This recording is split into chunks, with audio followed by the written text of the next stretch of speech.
প্রিয় বন্ধুরা, আজ আমি তোমাদের বাস্তব একটি গল্প শোনাব। এটা কোনো মিথ্যা গল্প নয়, এটি একটি বাস্তব কাহিনী।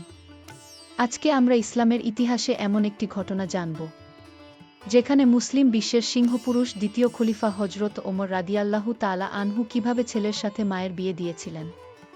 চমৎকার একটি ইসলামিক ঘটনা। ভিডিওটি সম্পূর্ণ দেখার অনুরোধ রইল।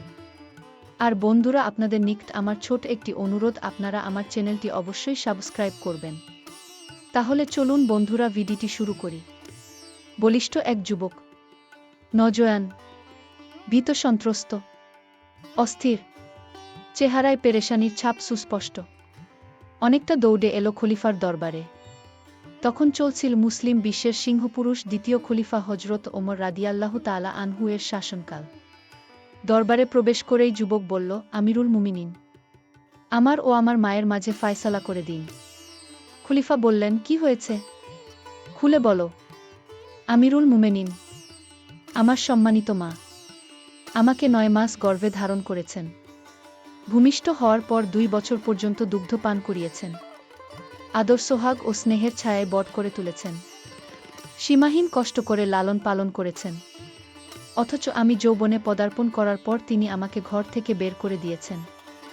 এমনকি আমি যে তার সন্তান তা তিনি অস্বীকার করে বলেছেন, আমি তোমাকে চিনি না। যুবক খুব দ্রুত কথাগুলো বলে শেষ করল। তোমার মা কোথায়? হজরত ওমর রাদিয়াল্লাহু তাআলা আনহু গভীর কণ্ঠে জিজ্ঞেস করলেন। তিনি এখন অমুক গোত্রে অমুক স্থানে অবস্থান করছেন। যাও, অমুক মহিলাকে অমুক জায়গা থেকে আমার দরবারে নিয়ে আসো। দরবারে উপস্থিত 2 জন লোককে লক্ষ্য করে হজরত ওমর রাদিয়াল্লাহু তাআলা আনহু বললেন। বেশ কিছুক্ষণ পর যুবকের মা 4 ভাই ও 40 জন সাক্ষীর এক বিরাট দল নিয়ে খলিফার দরবারে উপস্থিত হল। খলিফা মহিলাকে জিজ্ঞেস করলেন, এই যুবক কি আপনার ছেলে? মহিলা বলল, না, সে আমার ছেলে নয়। আমি তো তাকে চিনি না। কোথাকার কোনো যুবক সে আমার ছেলে হতে যাবে কেন? সে তো আপনাকে মা বলে দাবি করছে। কেউ কাউকে মা ডাকলে কিংবা মা বলে দাবি করলেই মা হয়ে যায় না। আমিরুল মুমিনিন, আমার তো এখনো। এতটুকু বলে মহিলা থেমে গেল। ভাবখানা এমন, সে যে বিবাহ বসে নিয়ে কথা বলতে লজ্জাবোধ করছে। যুবক যে আপনার ছেলে নয়, এ ব্যাপারে আপনার কোনো সাক্ষী আছে কি? ও হ্যাঁ, অবশ্যই আছে। আমার 4 ভাই ও উপস্থিত 40 জন লোক সবাই আমার সাক্ষী। আপনার সন্দেহ হলে তাদের সবাইকে জিজ্ঞেস করে দেখতে পারেন। বলুন, আপনারা এ ব্যাপারে কি জানেন? হজরত ওমর রাদিয়াল্লাহু তাআলা আনহু সাক্ষীদের উদ্দেশ্য করে বললেন, আমিরুল মুমিনিন, যুবক তার দাবিতে সম্পূর্ণ মিথ্যাবাদী। সাক্ষীদের একজন বলল, এ যুবক অন্যায় দাবি করছে। মহিলার তো এখন পর্যন্ত বিয়েই হয়নি, সুতরাং তার সন্তান আসবে কোত্থেকে? আরেকজন বলল, এ মহিলা যুবককে আদৌ চিনে না। আমার জানা মতে মহিলার সাথে যুবকের কোনো সম্পর্ক নেই। আমার মনে হয় মহিলাকে তার গোত্রীয় লোকজনের নিকট অপমানিত ও লাঞ্ছিত করার হীন উদ্দেশ্যেই সে এরূপ বলছে। তৃতীয় জন বলল। এভাবে এক এক করে সকলেই মহিলার পক্ষে ও যুবকের বিরুদ্ধে সাক্ষী দিল। এমনকি 4 ভাইও যুবকের দাবিকে অত্যন্ত শক্তভাবে প্রত্যাখ্যান করল।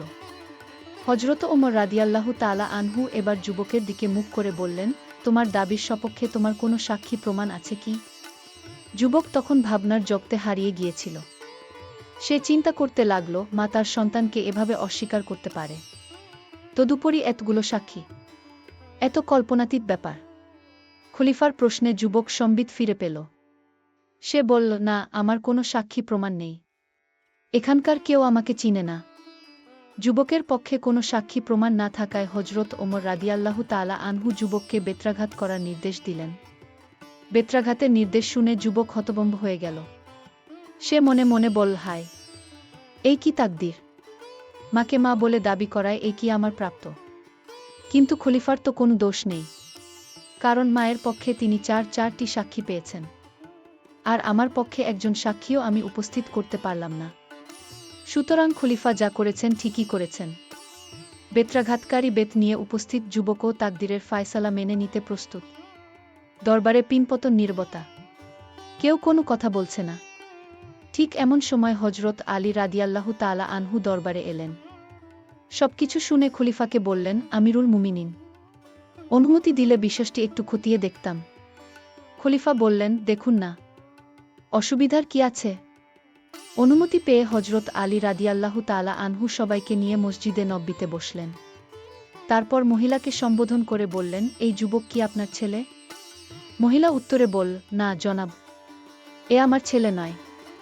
এবার হজরত আলী যুবককে বললেন, তিনি তোমাকে অস্বীকার করেছেন, তুমি তাকে অস্বীকার করো। যুবক বলল, হজরত, তিনি আমার মা। আমাকে তিনি 9 মাস স্বীয় গর্ভে ধারণ করেছেন। ভূমিষ্ঠ হওয়ার পর 2 বৎসর পর্যন্ত দুধ পান করিয়েছেন। আমি তাকে কিভাবে অস্বীকার করতে পারি? হজরত আলী রাদিয়াল্লাহু তাআলা আনহু বললেন, হ্যাঁ, তাকে তুমি অস্বীকার কর। এখন থেকে আমি তোমার পিতা, ফাতেমা তোমার মাতা আর হাসান হোসাইন তোমার ভাই।